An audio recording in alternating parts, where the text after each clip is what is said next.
ओम नमो भगवते वासुदेवाय नमः। दोस्तों, सनातन लॉजिक में आपका स्वागत है। अक्सर ऐसा देखा गया है कि गौदान और एकादशी का दान लोग मरने के बाद करवाते हैं, लेकिन ऐसा नहीं होना चाहिए। गौदान आप जीते जी करें और एकादशी का दान भी जिसको देना है उसे जीते जी दें। घर के बुजुर्गों के मरने के बाद हमारे शास्त्रों में एकादशी का दान करने का प्रावधान है। एकादशी का दान आप किसी के मरने के बाद नहीं, उसे जीते जी दें। किसी को 2 एकादशी दें, किसी को 4 एकादशी दें।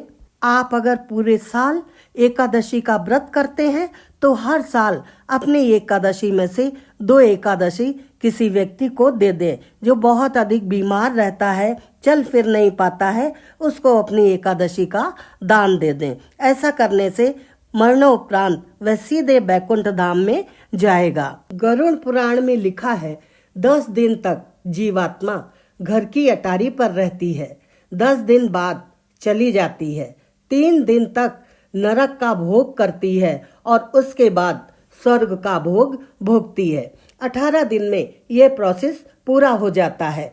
इसके बाद जीवात्मा को धान के खेत में छोड़ दिया जाता है। धान मतलब चावल के खेत में।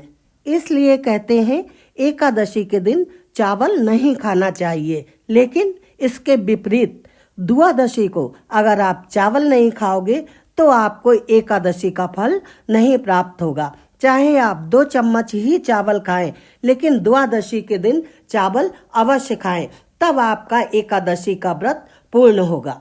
तब आपको एकादशी के व्रत का फल प्राप्त होगा। गरुड़ पुराण के अनुसार धान के खेत में जीवात्मा को छोड़ा जाता है, वह वहीं पर रहती है। इसलिए एकादशी पर चावल खाने से जीव हत्या का दोष लगता है। जिस धान के खेत में जीवात्मा को छोड़ा गया है, उस धान को अगर चिड़िया खाती है तो जीवात्मा चिड़िया के रूप में जन्म लेती है, और उस धान को अगर मनुष्य खाएगा तो जीवात्मा मनुष्य के रूप में जन्म लेगी।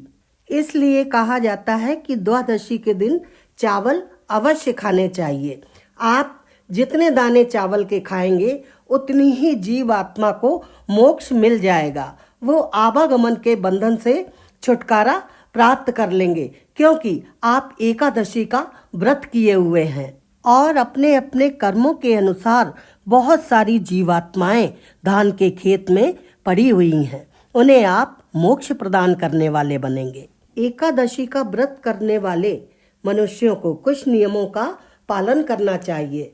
10वीं की रात्रि से ही भोजन में आप किसी ऐसे पदार्थ का सेवन ना करें जिससे आपकी एकादशी बिगड़ जाए। एकादशी के व्रत के दिन आप किसी भी पेड़ की पत्ती ना तोड़ें, पेड़ को क्षति ना पहुंचाएं।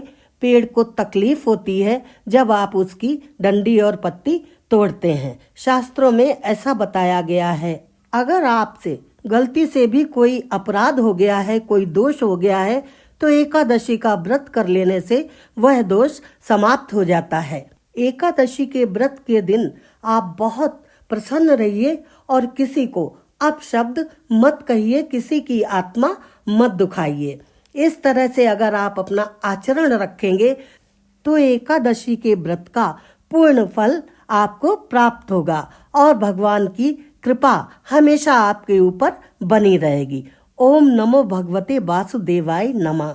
दोस्तों, अगर आपको ये जानकारी पसंद आई हो तो लाइक कीजिए, और अगर चैनल पर पहली बार आए हैं तो सब्सक्राइब कीजिए। जय श्री कृष्णा।